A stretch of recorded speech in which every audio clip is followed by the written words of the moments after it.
Oi pessoal, eu sou Vanessa Nobre, advogada criminalista. Estou voltando aqui para o nosso estudo sobre teses defensivas no tráfico de drogas. Começamos inicialmente falando sobre a análise do juiz, primeiramente na audiência de custódia. Havendo a decretação da prisão preventiva, vocês vão pegar a decisão do juiz que decretou a preventiva e analisar item por item. Após isso, vocês vão dar início à defesa, que é o pedido de revogação de prisão preventiva, caso vocês vejam que os requisitos não preencham. Porque, na verdade, a prisão deveria ser em último caso, porque até então ocorre apenas uma investigação. A pessoa ainda não é condenada, ela não é culpada considerada. Até o trânsito em julgado, ela ainda é considerada inocente. Então, vamos a uma análise primeiramente. Conforme o artigo 312 e 313 do Código de Processo Penal, é que traz os requisitos para prisão preventiva. Eu não vou fazer uma análise geral sobre esses dois artigos, porque eu quero demonstrar para vocês uma outra coisa. Que a lei diz que para haver a prisão preventiva, tem que ter esses dois itens juntos, o do 312 e 313 do Código do Processo Penal.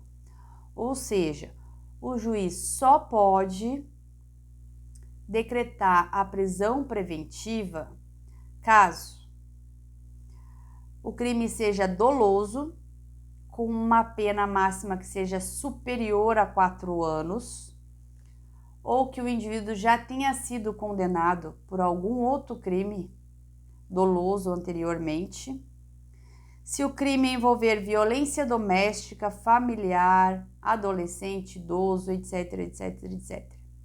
Outro requisito do 312, ele tem que argumentar pela garantia da ordem pública, ordem econômica, conveniência da instrução criminal e assegurar a aplicação da lei penal, quando houver prova da existência do crime e indícios suficientes de autoria.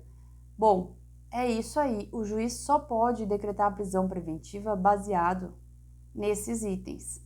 Se não houver esses itens, não pode haver a prisão preventiva. Você entra com pedido de revogação. Só que o que acontece? Eu enumerei esses itens aqui para vocês verem que a prática não é bem assim. Quando eu me formei, alguns amigos meus perguntaram: Vanessa, você vai começar a atuar sozinha, por conta? Porque se tu não começar, quem vai começar? 5 anos de faculdade, 5 anos tirando 10 em todas as matérias, não tem por que tu não atuar. Mas não é bem assim. Vocês vão ver que a prática não condiz com a lei e não condiz com a didática estudada na faculdade. Eu enumerei, peguei vários processos meus, analisei decisão por decisão dos juízes e trouxe para vocês algumas decisões, para vocês verem no que o juiz se baseia para decretar a prisão preventiva no tráfico de drogas. Eu anotei porque são muitas. É óbvio que eu já sei a maioria de cabeça, mas eu não quero perder nenhuma, então eu vou lendo e vou falando. A primeira coisa que eles vão dizer que decreta a prisão preventiva baseado na prova da materialidade e indícios de autoria. Isso é em 100%, eles falam, em todos. Eu acho que eu não vi nenhum até hoje que eles não comentaram isso. Certo, este está na lei. Segundo, quantidade e variedade de drogas. Lá no 312 e 313 não fala isso. Há inúmeras jurisprudências que a prisão preventiva ela não pode ser baseada só na quantidade, mas os juízes se baseiam e decreta prisão preventiva baseada na quantidade e na variedade de drogas. Outra, os juízes falam, não há atividade laboral remunerada, de modo que as atitudes ilícitas evidenciam a fonte de renda. Então, 80% dos processos que eu vejo, onde o indivíduo que é preso em flagrante, convertido à prisão preventiva, e não tem um trabalho lícito, comprovado, carteira de trabalho assinada, essas coisas tudo, os juízes falam que estão decretando a prisão preventiva porque o modo de vida dele é traficando. Seguinte, os juízes argumentam para decretar a prisão que é um delito equiparado a hediondo e que por isso não pode ser concedida a liberdade. Isso é passado, não é mais. Não pode mais decretar prisão preventiva baseado em crime equiparado a hediondo. Próxima. Os juízes dizem: determino a prisão preventiva para evitar a reiteração delitiva. Muitos casos de indivíduos presos primários que com bons antecedentes, que nunca foram presos, nunca foram detidos, e um juiz me diz uma coisa dessa para evitar a reiteração delitiva. Eles nunca teve uma reiteração, nunca praticaram nada ilícito. A primeira vez na vida, não tem um fundamento para se basear nisso aqui. E muito menos os requisitos da preventiva veem isso, para evitar a reiteração delitiva lá no 312 e 313. Próxima. Os juízes dizem que o tráfico de drogas é um causador de imensa perturbação de ordem pública, clamor público e a repercussão social, que o delito provoca crimes bárbaros. Então, eles dizem que decreta prisão preventiva baseado nisso, pela perturbação da ordem pública. A ordem pública vai vir em praticamente todas as decisões, só que ela é tão indeterminada que eles usam para tudo e qualquer coisa, mas está errado. A ordem pública tem uma maneira certa de se usar e não pode ser baseada assim indeterminadamente para qualquer coisa. A gente vai discutir em um vídeo exclusivamente sobre isso. Próxima decisão do juiz para a prisão. Além disso, tal crime destrói familiares, estimula a dependência química e também fomenta a prática de outros crimes. Então, na verdade, eles não estão usando requisitos nenhum da lei. Eles estão usando o que eles acham, o que eles julgam como pessoa e não o que a lei fala. A lei não fala que deve ficar preso por causa disso. Próxima. Há necessidade da garantia da ordem pública para evitar nova prática do delito. Novamente usando a ordem pública simplesmente para evitar outros delitos. Usado de maneira errada, e isso também não pode. É genérico, não está detalhando nenhum fato criminoso, do ocorrido, nada. Mesmo que detalhasse um, não dá, dizem que tem que ser 2. Próxima. Os juízes falam que a custódia cautelar preventiva é uma forma eficaz de se assegurar a futura aplicação da pena e que para sua não ser frustrada, caso desde logo não se prenda o agente. Eles estão querendo dizer aqui que a prisão preventiva ela tem que ser decretada desde hoje, desde agora, desde o momento do flagrante, para o bom andamento da aplicação da pena no dia da audiência de julgamento, que provavelmente aqui eles estão dizendo que vai ser condenado, e é por isso a prisão preventiva. Próxima.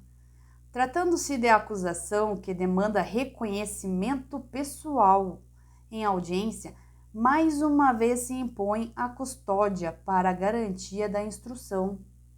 Então, No tráfico de drogas, reconhecimento pessoal em audiência? Se fosse um roubo, alguma que tenha vítimas e tudo para fazer o reconhecimento, mas um juiz dizer que tem que ficar preso para um reconhecimento pessoal no tráfico? Nem a lei diz isso, nem os requisitos da prisão diz que uma pessoa tem que ficar presa para um reconhecimento. Pois bem, eu estou só demonstrando para vocês o que os juízes falam nas suas decisões que decretam as prisões preventivas em tráfico de drogas. Próxima. A conduta do tráfico é acentuada gravidade e lesividade pública. Eis que denota estreito relacionamento com o tráfico de drogas, devendo ser convertida em prisão para a garantia da ordem pública.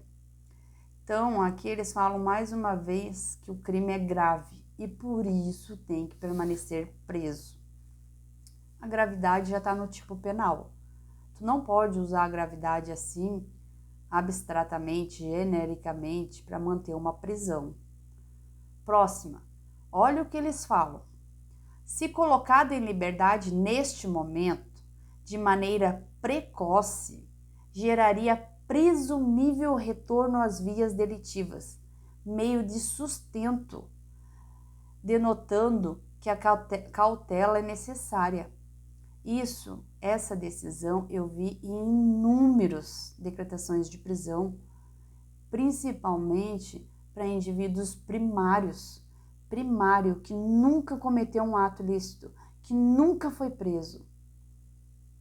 E o juiz fala, se colocado em liberdade neste momento de maneira precoce, ele geraria presumível retorno às vias delitivas.